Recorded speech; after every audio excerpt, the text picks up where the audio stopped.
Today on the Manhood Podcast, we have George from TinMen.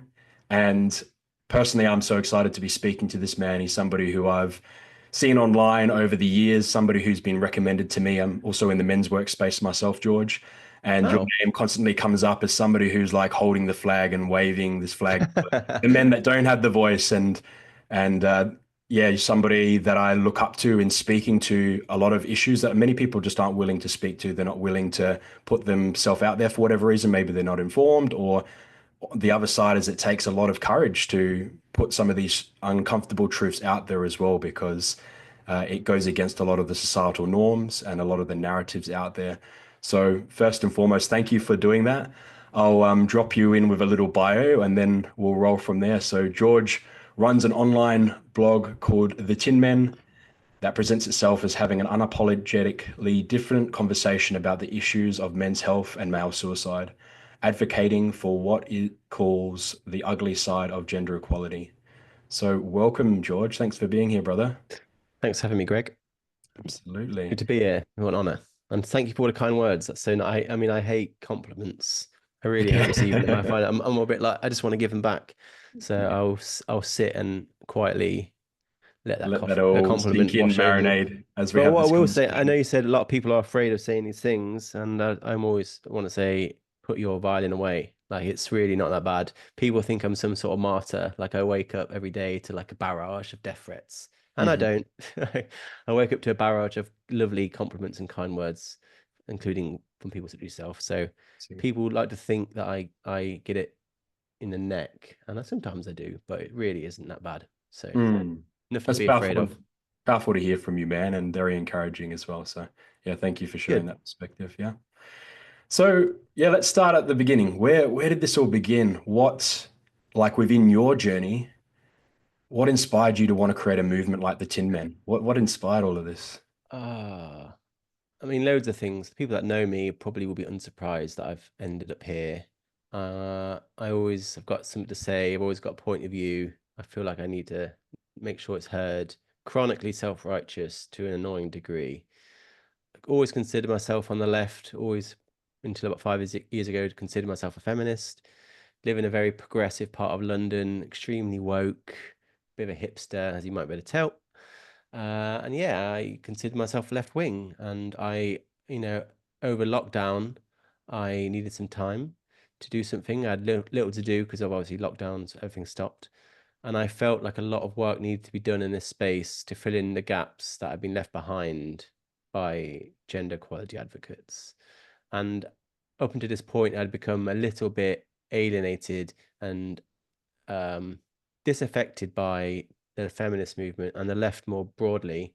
And I just felt what they were telling me in the realm of gender equality didn't line up with my lived experiences and also didn't line up with my own independent research.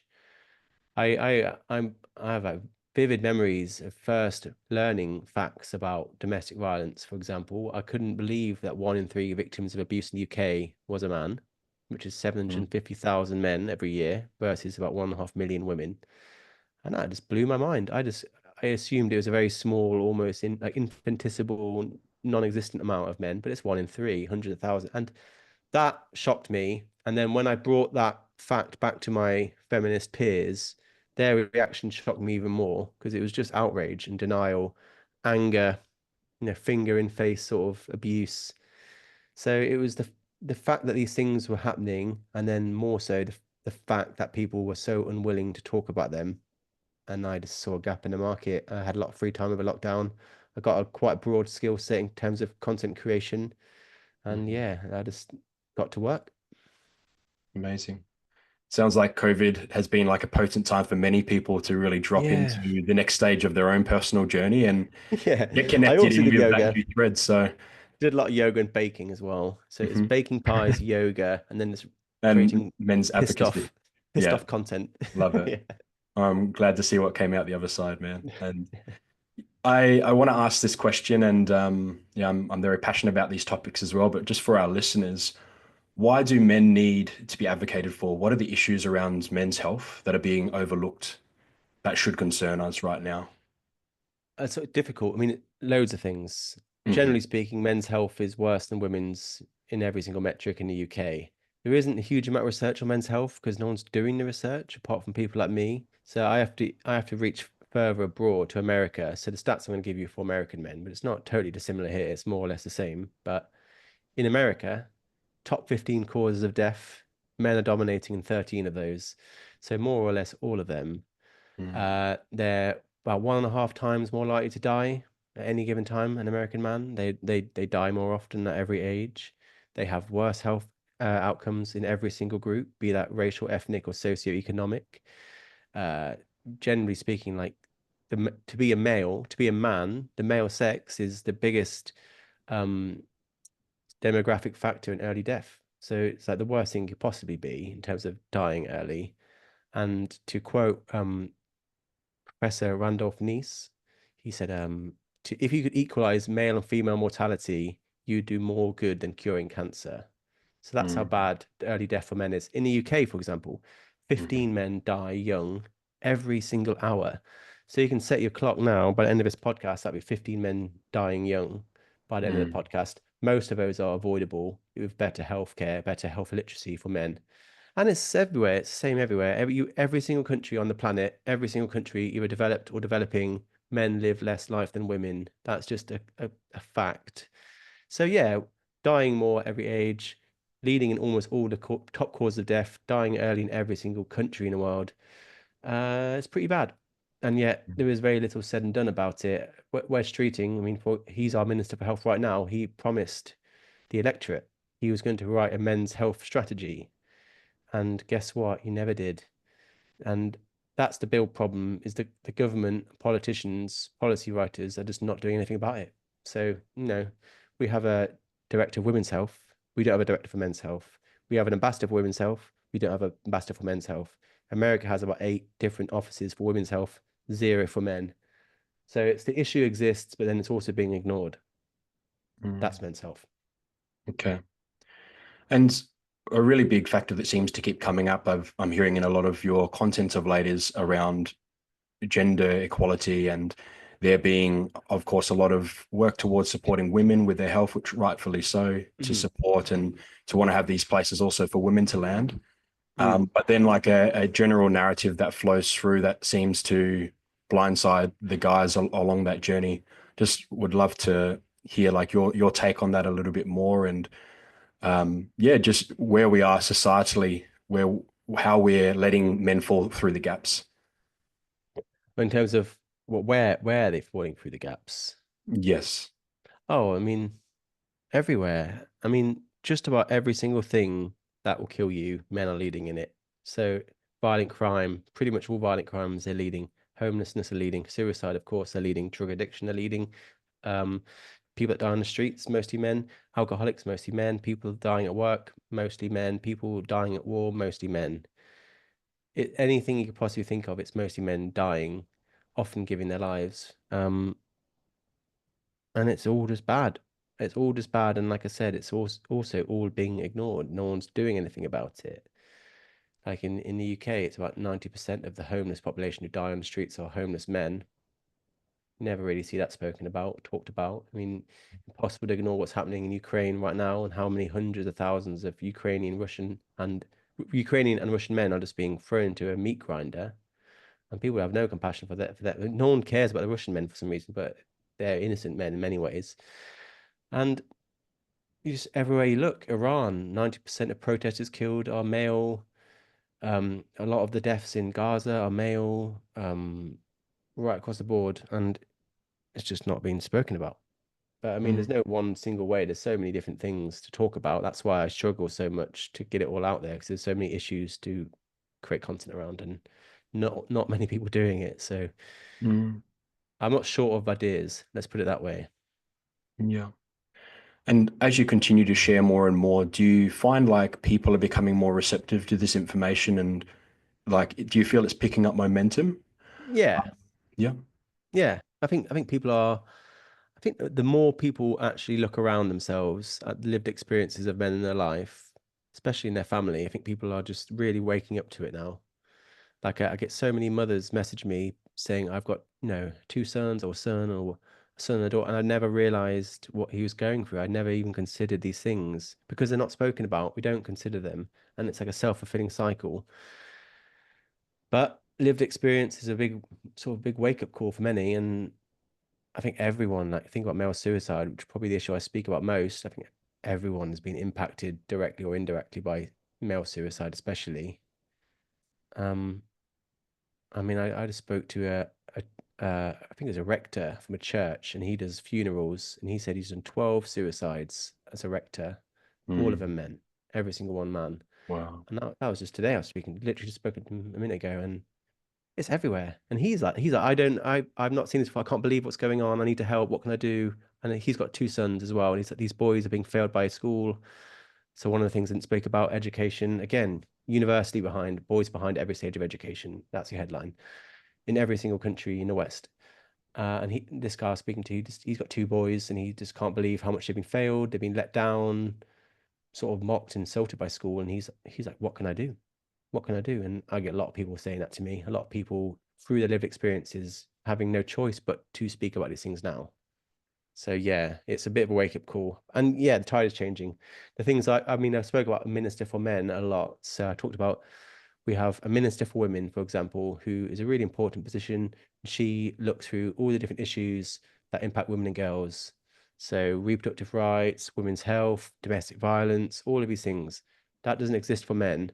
I've been asking for that for like 5 years now, since 2019. It's only ever been the butt of a joke. People only ever thought that was a hilarious thing for me to say. But until last year, where it's actually becoming mainstream, there's been big petitions for it. It's been discussed on like daytime television and in Parliament. So it's still not been passed, but now it's actually being discussed with some sincerity. So that I think is positive. Powerful move forward. Yeah. Hmm.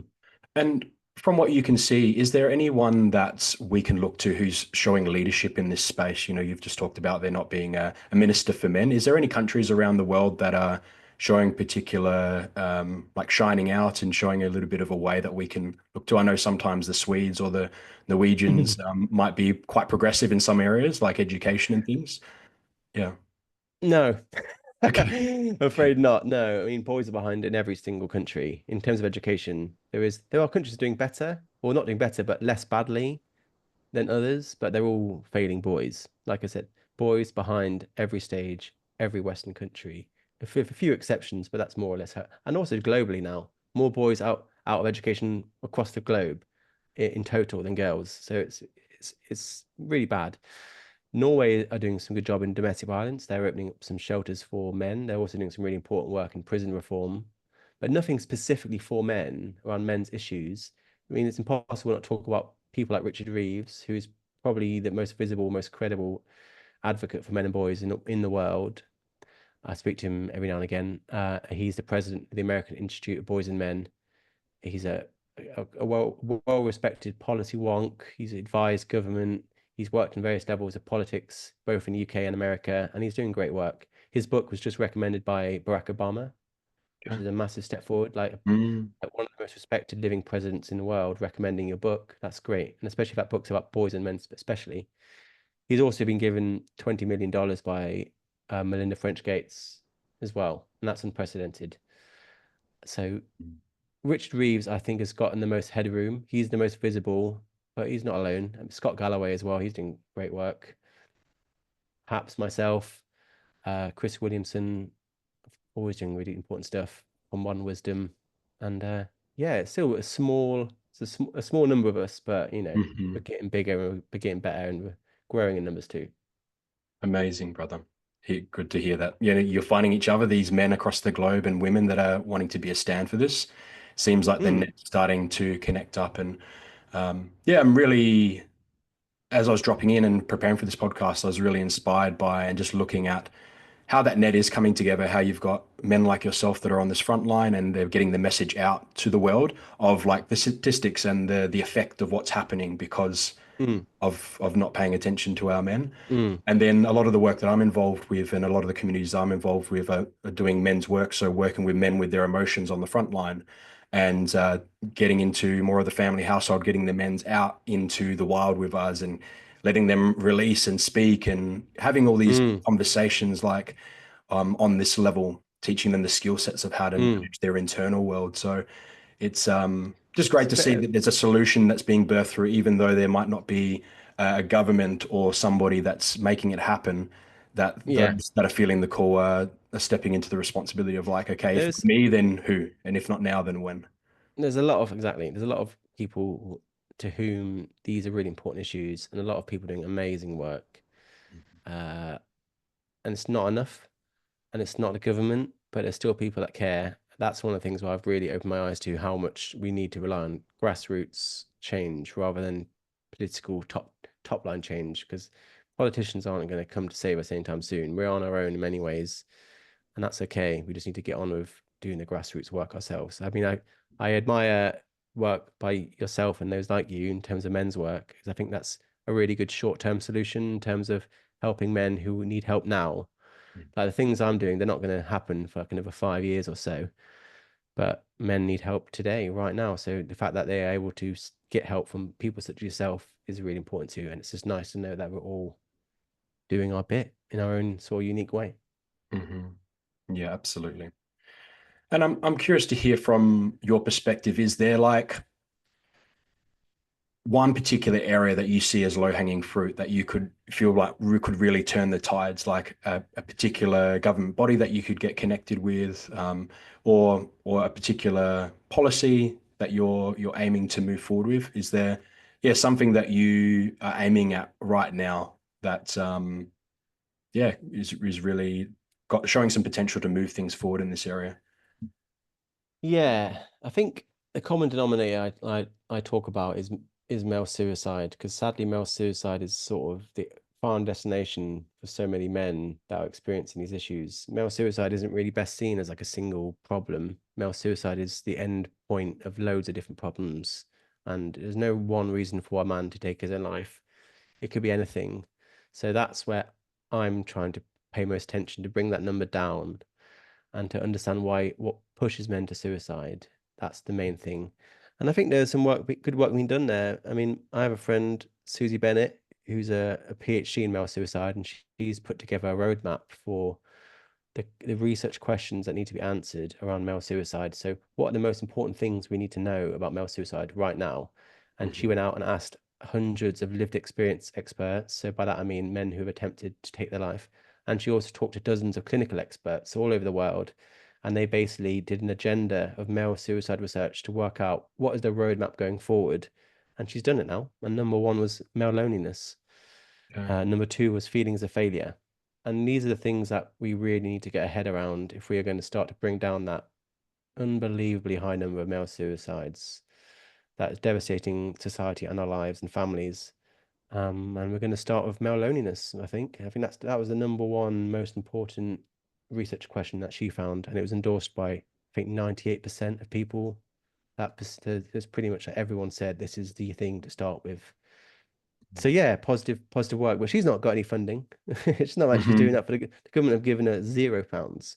That's all funded by generous people and that people that I've helped connect her with and people that I know and just kind strangers. So yeah, it's no thanks to the government, but thanks to people like Susie. Hmm. Hmm. And if you did have a microphone that you could get into the ears of people in particular positions, like within government, that could make a shift, what's the conversation that you would be having with them here? I'm just, yeah, trying to build a belief system map for our listeners of them being able to really educate themselves and also see like, okay, what's the game we're playing here, and how can we be a part of also focusing our energy in that direction? I mean, it would have to be a big old microphone and a long time to talk to them. There is no single issue really, apart from things like suicide for the reason I just gave. There's Yeah. just so much to be said. But I would just remind our politicians of their obligation to help people regardless of sex, and no one should be living a life of misery, and that includes men. And unfortunately, the way politicians have responded or failed to respond to men's issues has not helped the problem and perhaps even made it worse. So I am not in favor of discriminating on sex, and I feel a lot of our politicians are doing that. by not giving men the support and advocacy and awareness that they deserve, and often in like really clear ways. So like around men's health, around boys' education, around men who are being abused, not being supported, looked after, not or sheltered. And politicians, I suppose, in a nutshell, I would encourage politicians to put aside what they think is popular or what will win them votes and Mm. simply do what's going to have the biggest net benefit to society. How can you help the most amount of people? Because politics isn't about helping people, it's about getting votes.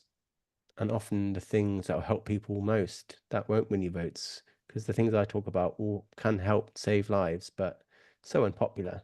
Like you're not going to get anyone beating the drum for men and boys advocacy in politics anytime soon. But I wish they would. So I'd remind them, do what is right, not what is popular. I think. Powerful message to what is right, not what is popular. Love it, brother. Yeah, Yeah. which they clearly can't do because that's just not how politics works. And so this is something, yeah, that it like really brings, and I feel like it's powerful to be able to speak to the powers to be. And then it brings me to the next point of like, what can we do within our households? What can we do as individuals to support in this issue? Say people are listening to this right now and they're like, I've heard this coming up a little bit more around me. I'm seeing that there's an issue here. What can I personally take responsibility for in my life to do something here to be Um, able to support? I think just give more space to the men in your life to actually talk. I mean, a lot of people tell men to talk, but then don't really do much to listen to what they've got to say, or they'll talk over them, or they'll interrupt, or they'll compare their issues to their own. So instead of continually telling men to talk, I think it's better to listen to what they've got to say, or ask how they're doing, or act upon what they're telling you, rather than just asking them to talk. A second point, I think, worth trying to see men not as endpoints in their own right. A man is not a sort of predefined person. A man is someone that's been on a lifelong journey and is shaped by his environment and his experiences, both good and bad. And instead of seeing a man, especially a man that we see as problematic, let's say a violent man, we see a violent man who's acting in ways we don't like. We just seem to throw him away. We don't want to talk about. We'll call him toxic. He's a problem. No one ever sees that man as a product of his own experiences, and often those Mm, experiences are painful. Often, he's been abused. He's been sexually assaulted, been bullied. He might have an addiction problem. He might have mental health issues. We don't know. He might have grown up without a father at home. And I would encourage people not to see men as static objects, but to ask themselves, what journey has that man been on? Why is he acting this way? And that doesn't mean we're justifying violence, but it does mean we are trying to understand what makes someone, in that case, violent, what makes a man toxic, and not seeing men as static objects, but formed by their own experiences and asking what are those experiences so we can hopefully disentangle them and stop others following them down that road. powerful. I love this first bit that you spoke to, brother, about giving men the space and like really listening. And Mm, the common narrative I hear societally is like men need to speak more, men don't speak enough, and this is why, fundamentally, why they have problems, to put it short. And I get men that are on the other side where they're given the space to speak in men's circles, in these events, in retreats, and I have trouble getting them to shut up. but yeah, Like man, when they're given the space, when it's safe, they're like, fuck, finally somebody's listening to me. yeah, Finally, like I feel like I matter. This is the energy that comes across, or the piece that's spoken about, like just having somebody to understand them, somebody who's how do actually you listening. how do you actually deal with that though? Like, I mean, I totally, but eventually they do have to shut up, Yes, yeah. and you can't just be like, you know what, mate, just shut up. That's enough from you. Next person. But So you've got to find generally, out. we try to set structures in place beforehand, giving a general amount of time, or we bring it to attention as well, just Totally. gently and I mean, create if space. if one thing comes out of this podcast, I really hope it is that people listening go and visit these spaces for themselves. The men's spaces are so good. I mean, unsurprisingly, I get invited to them quite often. I think because people want me to like promote it.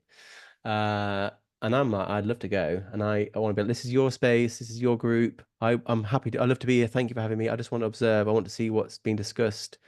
But please leave me out of it. I'm not involved. And Hmm. then it comes around to me and they're like, hey, George, you sure you don't want to chat? And I'm like, oh, you're right. Why not? and then I won't shut up. Yeah, yeah, The whole that's evening goes fun. past and I'm still blabbering on. I'm like, oh my God, I didn't expect it to be this healing. But it's a bit like a clown pulling the napkins out of its sleeve and it just keeps going and on. But it's like words Uh, just coming out of your mouth and you just can't shut up. So yeah, that'll be the yeah. next thing. Don't be, it's not about men can talk. It's like men just shut up. Like stop talking, man.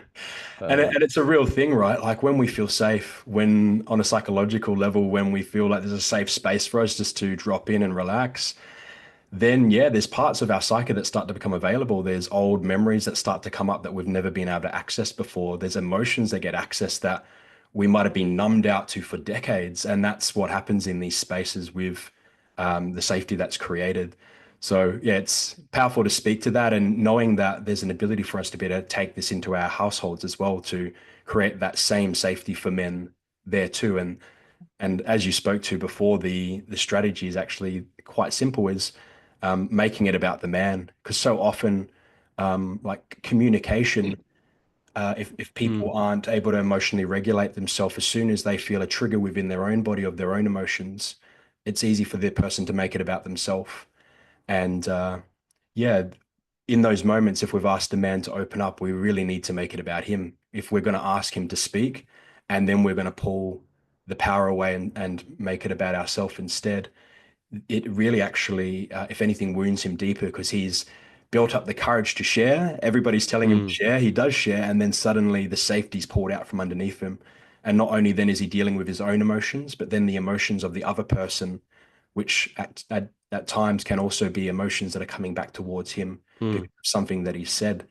So just like really giving the power to people of like how much control we have over empowering and strengthening the men in our life through being like an actual good listener, really, really giving a fuck what they're saying and asking those second and third questions to go deeper in that mm, conversation. And to really understand like we've got 8 billion people in the world and every single person in the world has a different model of the world. They see the world in a different way. And I think the curious part to all of this, just in relating with other humans in general, is us getting to understand um, the person sitting in front of us and how they're made up, how they see the world. And it's not all about it being right or wrong, or like this is mm. the truth and this isn't the truth, but everybody has their own truth. And it's like, how can we open ourselves to that and give space to really learn about other people on a deep level? So yeah, just Like, obviously this is something that inspires me. So yeah, I mean, it's profound. I I'll quote a friend of mine, Blake, he's quite similar to you, in fact. He taught me a word called sonder, Mm, Sonder, which is basically the realization that everyone around you has long, complex stories of their own. And it's so easy to forget that. But every now and again, I will have like this mind-blowing moment where I'll be walking through town and everyone here is just as complex as I am, and they've lived their life just like I have, and they'll go off for their life and they'll come back. And no, everyone here is just as complex as I, and it's quite narcissistic of me to think that everyone else is the background character in my life. And I guess they are in some ways, but then I'm also the background character of their life, and their life is no less important or complex or beautiful than mine. And it's also existed for so long. It's like they're here in this beautiful complexity, and they've existed for many years before that, and they're going to go on to that. I mean, it sounds corny and profound, but that always blows my mind when I think about that. And it was only when I go to men's groups where I realize that, where I'm sat in a room of maybe 8 people in a circle, they're all just blank faces to me. They're all background characters, but it's only when they start talking where I'm reminded of that's so not true. And they're all beautifully brilliant in their own way and extraordinarily complex, just like I am. And I think it does a lot to help reconnect you to yourself, other people, and the world. So yeah, Sonder, there's your word of the day. perfect. A new one for me. I love it. You're welcome. And the beautiful piece here, like that I'm hearing and that I know from my experience as well, is that one of the piece that you spoke was one of the biggest killers was isolation or men feeling separated, feeling Mm, loneliness. And we have the opportunity and as men to go inside and face the fear of bringing ourselves out, to face the fear of exposing ourselves and speaking on these deeper levels. And through doing so, this is actually where we experience the full aliveness of what it means to be human, of experiencing deep, intimate relationships. But whilst we have the barriers up of willing to share those deeper parts of ourselves, nobody really ever gets to know us. So Mm. it's like it's really a powerful thing to realize that we have control over the relationships that we're building, and that we have the ability to seek out those relationships that uh, are going to be able to meet us at that level, and to not settle until we Mm. find that, because there are spaces, there are people that care, and there are other men and women that are looking for this deeper level of connection, that they're not happy with the surface level of life that is so normalized. But Mm. there's a deep richness, there's an undercurrent there that if we can spend enough time um, just being courageous, because the war for men no longer, I think, is on like the battlefield externally where we're needing to fight against another nation or another tribe. It's actually like within, how can I almost slay the fear within to be able to bring myself into life fully? And Mm. I I just love like that. There's many levels to the solution to the problems we're speaking about here, but on a baseline that we have this control of being able to bring ourselves into the fire as men, to be able to open ourselves up, because there's so much release in the opening. This, if we're feeling lonely, to be able to speak to it, to be able to Mm. acknowledge that, and to let the light start to shine into the crack, can really blow our life open in a whole new way, and open up so many opportunities for us. And that's not necessarily, of course, we need to keep moving on a societal level, but this is something we can do for ourselves as well. And we have the power inside of us as well, that if we are feeling that isolation, if we are feeling that loneliness, that it's through us sharing the most tender parts of ourselves, the parts that we're Mm. most afraid for the world to see within us, that can Mm. actually open us up and burst into a whole new way of experiencing ourselves in life, where we realize that everybody else has their shit as well. Like we're not Mm. alone in the chaos of what it means to be human. We're and we're only alone when we choose to make it so, by not speaking about it, because the person across from us is also waiting for the opportunity just to fucking connect deeper. This Um, is these are all the useful nuggets of information and life, and so I just don't get because I don't. I'm sort of surrounded by textbook and research and spreadsheets and that sort of thing, and it's all kind of deep. But then I get to work, when I talk to people such as yourself who work within men's work, they always have these profound worldviews that don't really get in a pie chart or a line graph or an academic paper. So I appreciate you sharing it. It's all new to me. I wish I could contribute as much to conversation in that area as you can, but I guess we are horses for different causes. Absolutely. And this is a beautiful thing, man. It takes all of us. Like we've all got our own unique gifts and experiences that we've had. And it's like this is the genius of what I was thinking coming into this conversation this morning, like almost different ends of the spectrum, caring about the Mm. same issues, giving having so much love for men and wanting them to thrive and see them thriving around us and in our communities. And Mm. we're coming at it almost completely different end of the spectrum, but it's beautiful. Like Mm. between us and people like ourselves, Well, it's we yeah, can we can do just something. does feel like a critical mass is sort of slowly arriving. I mean, I spent a lot of time very lonely in this space, many ways talking to myself. And now there's more and more faces coming out of the woodwork, like doing their own thing. Like people, like every day I'm talking to someone now, different individuals, both men and women that want to change the world in their own unique way. And only I get to see the zoomed out view of it, but I can see how things are linking together. There's people that I know separately that are now meeting and they're creating connections, and you're part of that now. And I find it a very optimistic view, and everyone's got their own perspective, and there's certain things that you see that I can't, and vice versa. And yeah, it's kind of wholesome. It's just never it's never fast enough, but it's still good. Still better than Absolutely. nothing. Mm. Yeah. And it's inspiring, the more and more people that step in, it gives everybody else courage. It's like, yeah, we're not walking alone.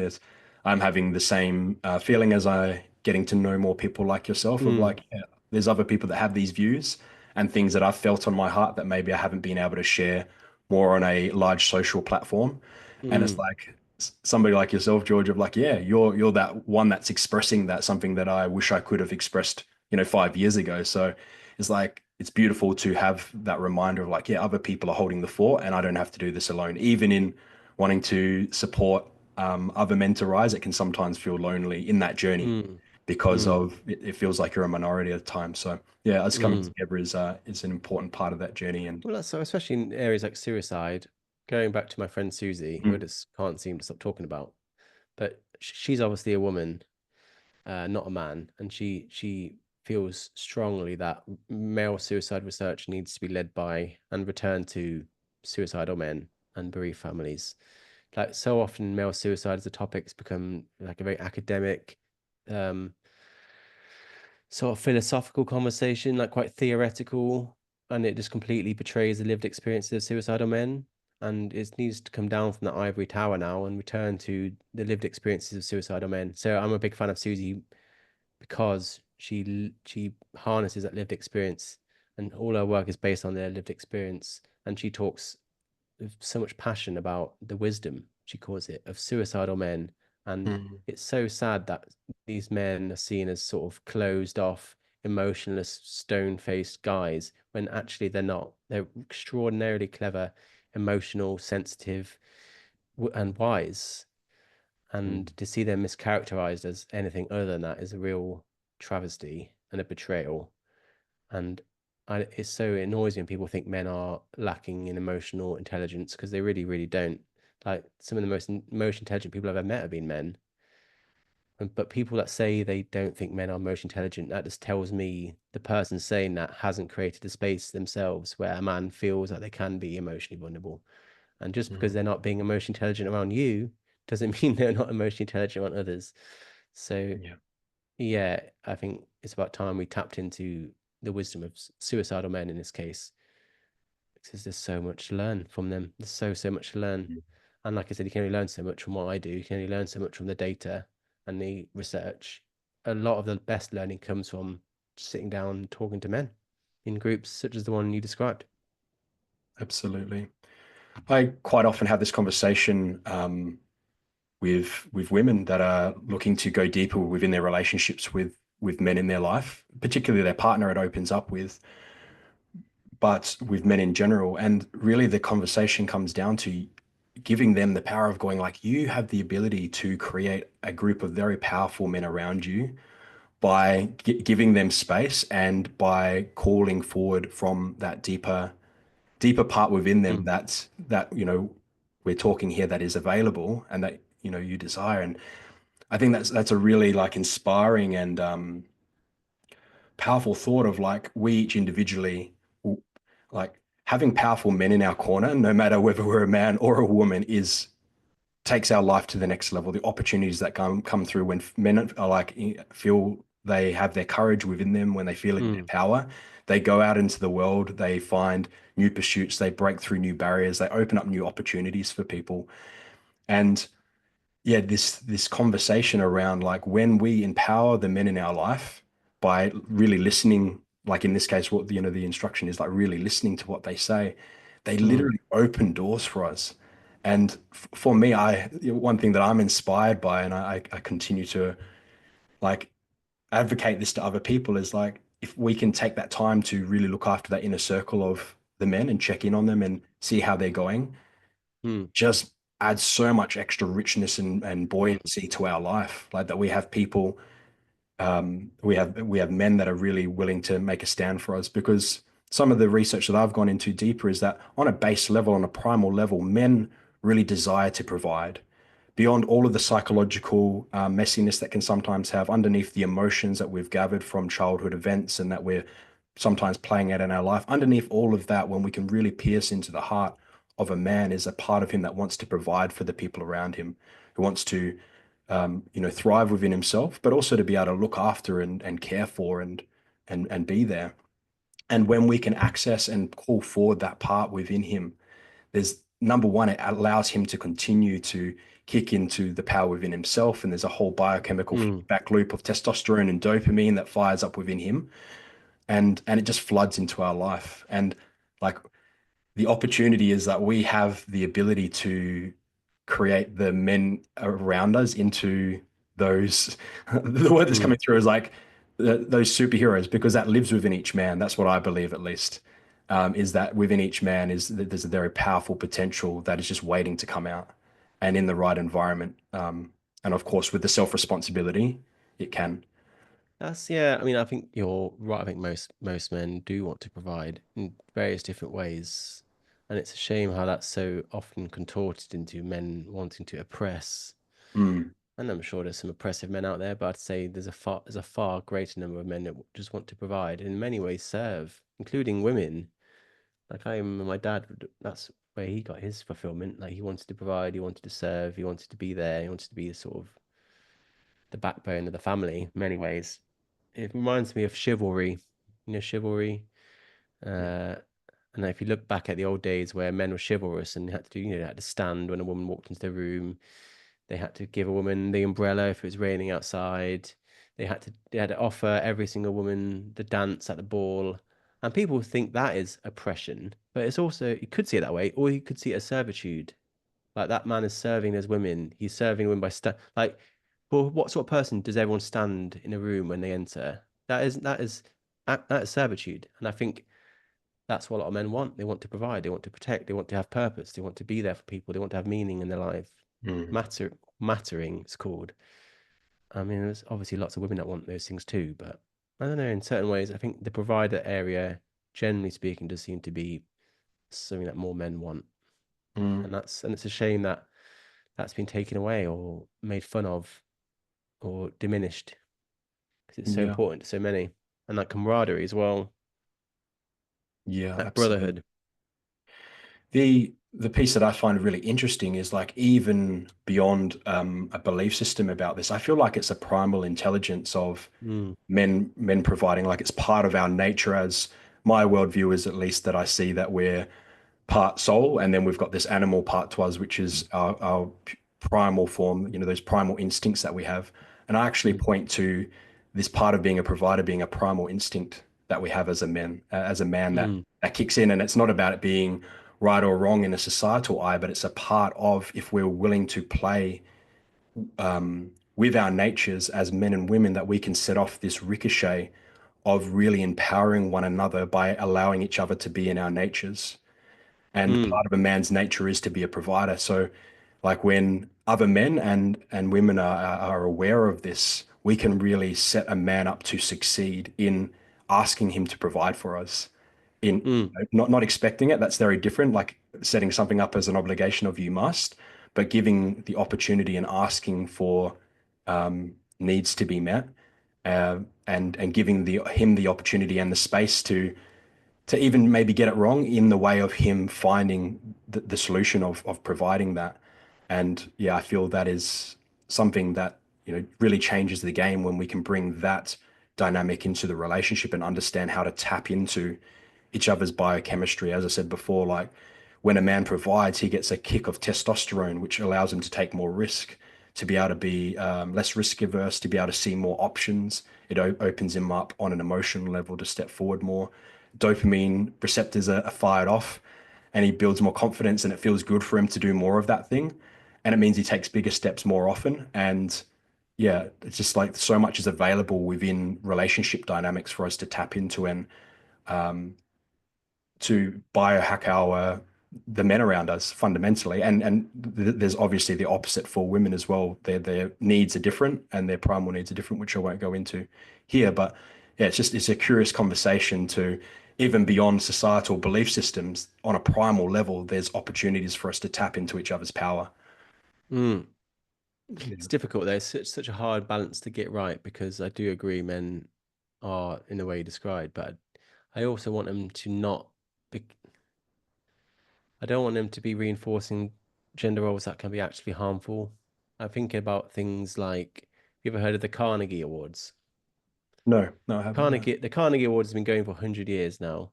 To get the Carnegie Award, you have to basically risk your life in a daring act of heroism to save the life Mm, of save the life of a stranger. So you see someone, they fall into a river, you dive in, you risk your life, you save that complete stranger, you might get a Carnegie Award. They've given about 10,000 Carnegie Awards in 100 years. Okay. 90% of them have gone to men because men do perform the vast majority of bystander rescues. They're the ones that are going to be kicking down the door, climbing the buildings, swimming into the ocean to get you. And I think a lot of that is down to men not only want to provide, but protecting each other, those that they love, but also complete strangers. And that's why 90% of the Carnegie winners are men. And that's not to say the Carnegie Awards, they really desperately trying to give them to women. They go looking for women too. It's not like they're not looking for that. It just that's the split that seems to have happened. And I appreciate that. And I think that is an admirable part of masculinity and men in general. But at the same time, it's sad that a man's value is often weighed against his ability to risk or even lose his own life. I ask that Agreed. all the time, like, what is it? What is it to be a man? And it's, oh, a man is to stay behind as the ship sinks and to save people. What? So a man's purpose is to die, to lose his life, to help others. And I get that, it's admirable, but why can't a man's life have value for it in himself? Why is he always, why is it on his ability to provide for other people when he can, why can't he just provide for himself? And I get it. I understand it's an admirable thing, but I also want to temper it. A man has his own intrinsic value and he is deserving. He should provide for himself as well. There's no, like, why can't he protect himself? Why is his value only ever measured by what he can do for other people, especially women, especially like wives, partners? And Mhm. it's difficult. That's where I'm at. I agree and disagree as I normally do. And I love it. Yeah. And it really takes it out of like a transactional style of relationship of like, if you do this for me, you're worth something and you add value. Mm, And if you don't, then you're not. And it brings yeah. you to the root of like what it could be human relationship was like you have an intrinsic value and Yeah. I'm also appreciative for what you bring. So I'm It's like definitely when on, so when on board. you if someone wakes you in the middle of the night with your girlfriend, it's always you, the man that has to go. You don't take in turns. It's like, oh, I guess I'll be going to my death. Goodbye. But yeah, good point. So one last piece that I wanted to speak to you about, and yeah, this could keep going on. There's so many different rabbit holes to go into. So yeah, excited for more podcasts in the future. But Mm. one last piece that I wanted to speak to was I'm connected in quite a lot with the men's workspace around the world, a lot in Australia. That's where I'm from originally, but then more so opening up in Europe and the States.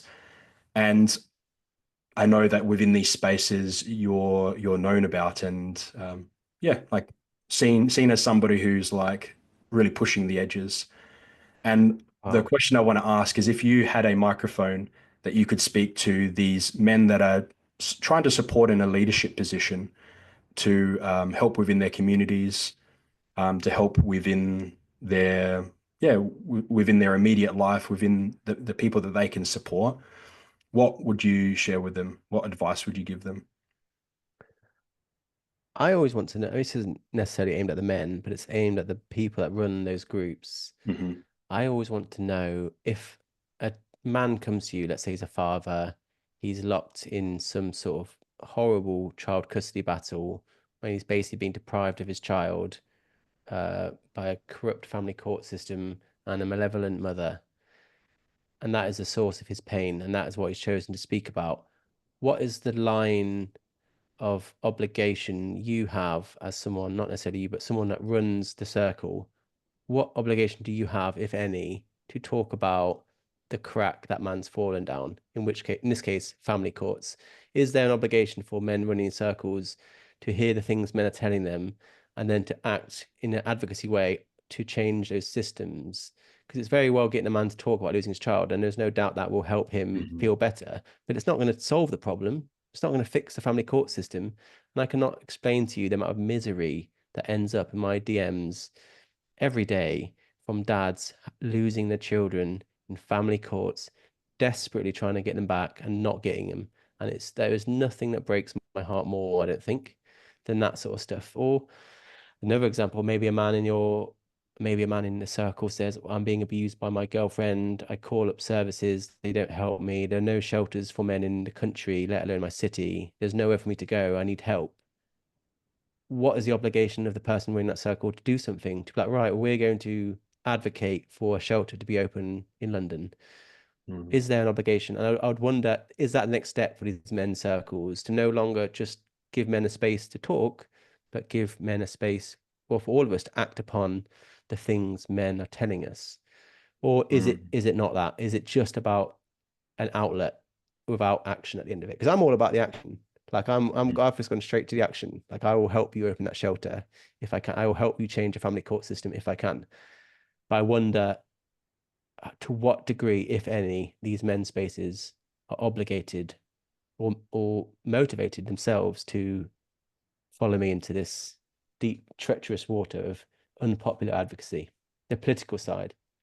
mm. If that's something I can say, that's I think that's a good, more of a challenge and a thing to say. But Mm, that's not to say I don't value what you're already doing. I just wonder, is there ambition to do more? mhm. Love that, brother. And what I'm taking and hearing, at least from my perspective, is yes, the emotional support, but then listening to the man and looking for solutions, like tangible Mm, solutions for the man, mm, not just the listening, not just the release mm, of emotions, but then uh, what can we do to support the man mm, to change that circumstance in his life? mm. Yeah, and what How I about, yeah what I I was gonna say, go on, you go. what I see and feel is like connecting the dots between people that are doing the work that you're doing and work we're doing. It starts to show those pathways of maybe what's even possible, and different avenues that we can each go down to provide those extra support, those extra layers of Mm, support for the men around us. So mm. yeah. Oh, I think that's where this critical mass will sort of solve itself. I think the more people enter the space, will work out how these different shapes fit together in some way or another, and that will happen in time.